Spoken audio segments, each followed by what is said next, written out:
आज आपण कृषी भूगोलाची व्याप्ती, क्षेत्र किंवा विषय सामुग्री या घटकाचा अभ्यास करणार आहोत. कृषी भूगोलाच्या व्याप्तीमध्ये आतापर्यंत आपण व्याख्या आणि स्वरूप ज्या पद्धतीने कृषी भूगोलाचं बघितलं, तसंच व्याप्तीमध्ये संपूर्ण कृषी भूगोलाचा अभ्यास किंवा पूर्वीपासून आतापर्यंत कृषी भूगोलामध्ये जो जो विकास होत गेला, जी डेव्हलपमेंट झाली, या सर्व गोष्टींचा एकत्रित अभ्यास हा केला जातो. आणि म्हणून कृषी भूगोलाचं क्षेत्र हे कसं आहे किंवा विषय सामुग्री ही दिवसेंदिवस वाढत जाणारी गोष्ट आहे.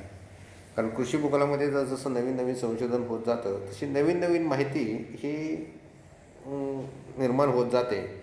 आणि त्याच पद्धतीने कृषी भूगोल हा जास्तीचा किंवा आपण त्याला विकसित म्हणतो किंवा विकास पावणारा असा घटक या ठिकाणी निर्माण होतो.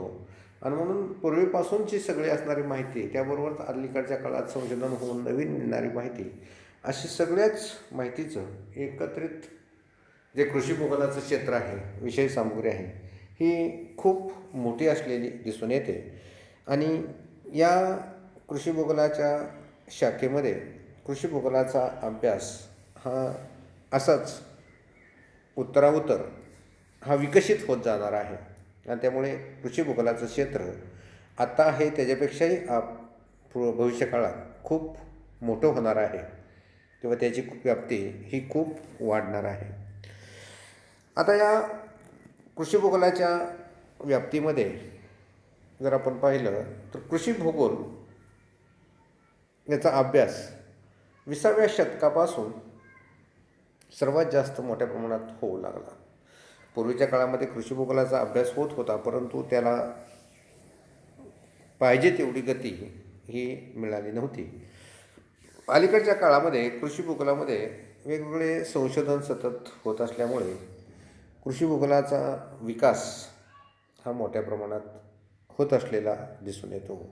कारण मानवाचे अन्न, वस्त्र, निवारा या 3 मूलभूत गरजांपैकी अन्न ही जी गरज आहे ही कृषी भूगोलामधूनच भागवली जात असल्यामुळे वाढत्या लोकसंख्येबरोबर अन्नधान्याची गरजही वाढत आहे. आणि साहजिकच त्यामुळे आहे त्याच क्षेत्रामधून जास्तीत जास्त उत्पादन काढण्यासाठी आधुनिक तंत्रज्ञानाचा वापर हा करावा लागत आहे. कारण आपल्या सर्वांनाच माहीत आहे की लोकसंख्या जरी वाढली तरी क्षेत्रफळ हे वाढत नाही.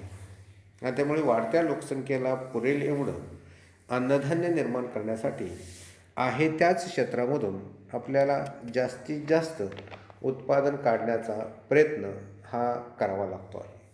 आणि म्हणूनच आपण म्हणतो की कृषी भूगोल याचं जे क्षेत्र आहे हे दिवसेंदिवस विस्तारत जाणार आहे. आता खालील घटकाला अनुसरून आपण कृषी भूगोलाच्या वाढत जाणाऱ्या व्याप्तीचा विचार करणार आहोत.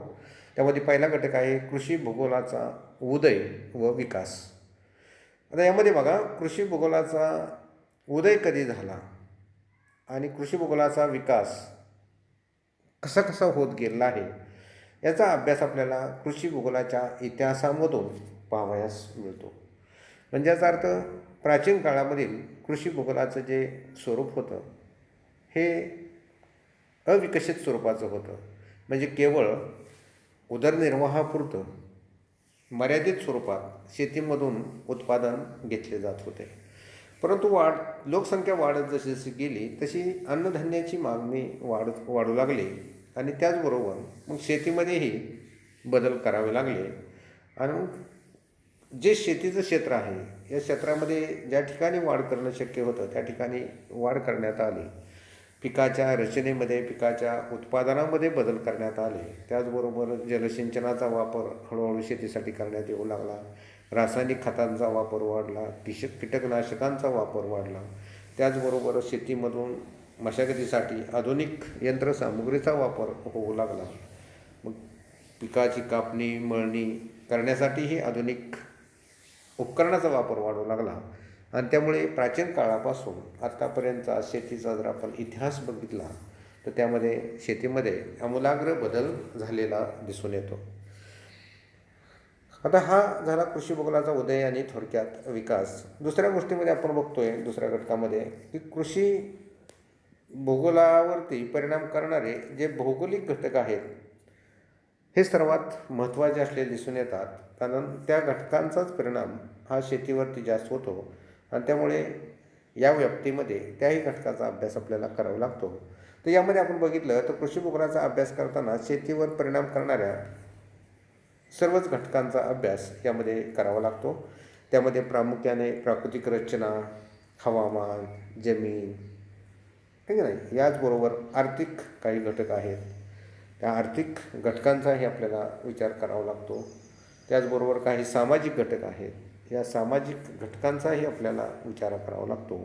आणि म्हणून आपल्याला कुठल्याही प्रदेशामध्ये शेतीचा जर विचार करायचा असेल तर त्या शेतीच्या विचाराबरोबर भौगोलिक परिस्थिती, प्राकृतिक रचना, आर्थिक, सामाजिक घटकांचा शेतीवरती होणारा परिणाम, या सर्वच घटकांचा अभ्यास हा कृषी भूगोलामध्ये केला जात असल्यामुळे कृषी भूगोलाची व्याप्ती ही खूप मोठी असलेली दिसून येते. पुढचा तिसऱ्या घटकामध्ये आपण बघतोय ते कृषी भूगोलाच्या व्याप्तीमध्ये कृषी जलसिंचन याही घटकाचा विचार करावा लागतो. कारण शेतीचा विकास म्हटलं की आपल्याकडे प्राचीन काळामध्येही शेती केली जात होती, पण ती केवळ पावसावरती अवलंबून होती. आणि पावसावरती अवलंबून असणाऱ्या शेतीमधून जे मिळणारं उत्पन्न होतं हे बेभरवशाचं होतं.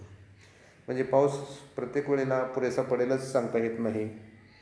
जर पुरेसा पाऊस पडला नाही तर दुष्काळजन्य परिस्थिती निर्माण होते. शेतीमधून मिळणारं उत्पन्न हे कमी होताना दिसून येतं.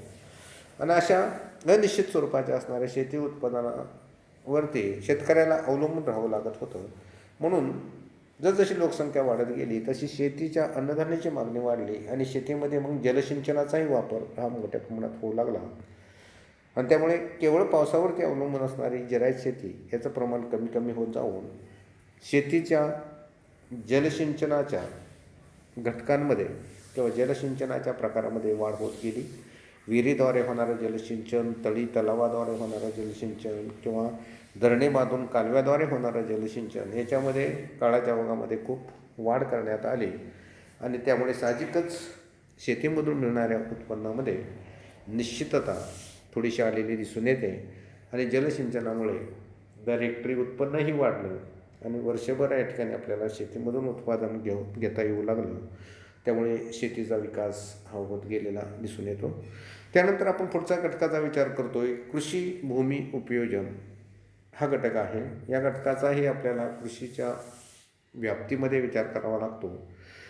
तर कृषी भूगोलामध्ये कृषी भूमी उपयोजन हा जो घटक आहे त्यामध्ये एकूण जे क्षेत्रफळ आहे पृथ्वीचं, या क्षेत्रफळापैकी शेतीयोग्य क्षेत्रफळ किती आहे याचा अगोदर विचार करावा लागतो.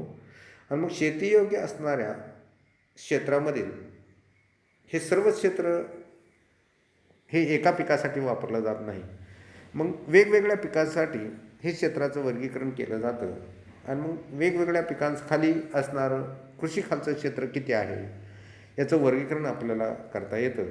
यामध्ये आपण जर पाहिलं तर मग खाद्य पिकाचे उत्पादन घेणारी शेती किती क्षेत्र आहे, अखाद्य पिकाचं उत्पादन घेणारे क्षेत्र किती आहे, किंवा बागायत क्षेत्र किती आहे, जिरायत क्षेत्र किती आहे, यानुसार आपल्याला कृषी भूमी उपयोजनामध्ये पिकांचं वर्गीकरण करून प्रत्येक पिकाखाली असणारं क्षेत्र याचाही अभ्यास आपल्याला करता येतो. आणि म्हणून कृषी भूमी उपयोजन याही घटकाचा विचार हा व्याप्तीमध्ये केला जातो. त्यानंतर बाजारपेठ आहे. संपूर्ण जगभरामधून जी शेती केली जाते या शेतीची उत्पादने आहेत ती उत्पादने बाजारपेठेमध्ये विकली जातात. त्याच्यापासून शेतकऱ्याला आर्थिक नफा मिळत असतो. आणि त्यामुळे काही वेळेला ही बाजारपेठेमध्ये विकली जाणारी जी उत्पादनं आहेत ती नाशवंत उत्पादनं असतील तर त्याला जवळची बाजारपेठ उपलब्ध असावी लागते. लांबच्या बाजारपेठेपर्यंत जर शेतीमाल न्यायचा असेल तर त्याला वाहतूक दळणवळण साधनांचा विकास झालेला असावा लागतो. आणि म्हणून शेतीसाठी बाजारपेठ हा घटक खूप महत्त्वाचा असलेला दिसून येतो की ज्या ठिकाणी शेतीचं उत्पादन होतं त्याच्या जवळच जर बाजारपेठ उपलब्ध असेल तर शेतकऱ्याला मिळणारा नफा हा जास्त असतो. आणि स्थानिक बाजारपेठेमध्ये मागणीनुसार शेतकऱ्याला आपल्या पिकाच्या उत्पादनामध्ये बदल करता येतो. आणि त्यामुळे साहजिकच बाजारपेठ या घटकाचा कृषी उत्पादनाशी हा जवळचा संबंध असलेला दिसून येतो. त्यानंतर पुढचा जो घटक आहे व्याप्तीमध्ये विचार करतोय आपण त्या शेतीच्या पद्धती किंवा त्याला आपण प्रकार म्हणतो.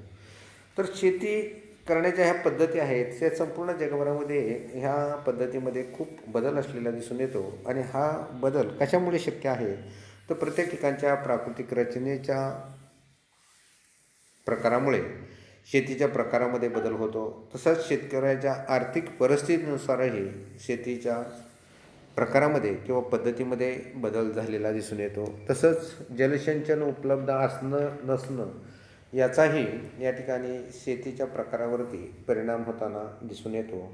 किंवा जर डोंगराळ प्रदेश असेल तर त्या ठिकाणी जमीन शेतीयोग्य बनवणं हे जरा त्रासाचं असतं, म्हणून शेतीचं क्षेत्रही कमी असतं आणि पायऱ्याची शेती या ठिकाणी करून शेती उत्पादन घेतलेलं दिसून येतं. तर अगदी मैदानी प्रदेशामध्ये शेतीचा आकार हा खूप विस्तृत स्वरूपात असलेला दिसून येतो, कारण सपाट भूपृष्ठ शेतीसाठी उपलब्ध होतं. म्हणून आपण जर बघितलं तर संपूर्ण जगभरामध्ये विस्तृत शेती, संमिश्र शेती, सखोल शेती, बागायती शेती, जिरायती शेती, मळ्याची शेती अशा शेतीच्या वेगवेगळ्या प्रकारामध्ये वर्गीकरण केलेलं दिसून येतं. आणि याचाही अभ्यास हा कृषी भूगोलाच्या व्याप्तीमध्ये केलेला दिसून येतो. शेवटी आपण बघणार आहोत तो म्हणजे शेतीवरती अवलंबून असणारे उद्योगधंदे हाही घटक व्याप्तीमध्ये अभ्यासला जातो. तर बघा, संपूर्ण जगभरामधून शेतीमधून जी उत्पादनं घेतली जातात या उत्पादनावरती प्रक्रिया करणारे अनेक उद्योगधंदे या ज्या त्या भागामध्ये विकसित झालेले दिसून येतात.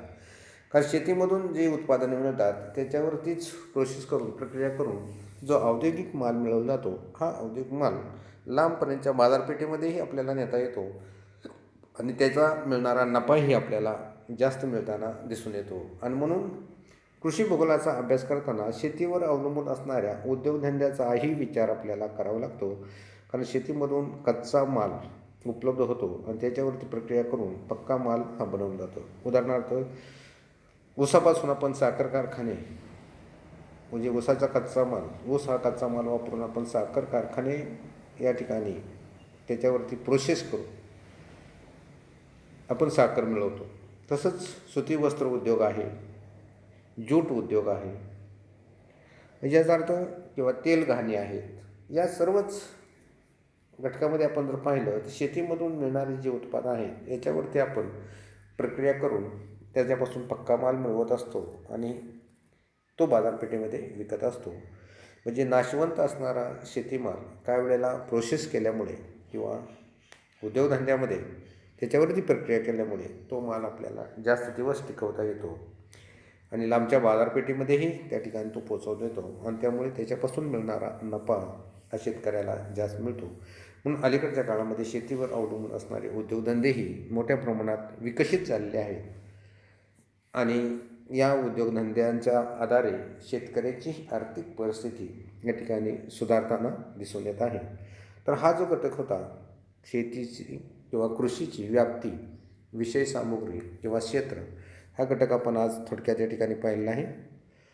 आता या पुढच्या घटकामध्ये आपण कृषी भूगोलाची उत्पत्ती किंवा इतिहास या घटकाचा थोडक्यात विचार करणार आहोत.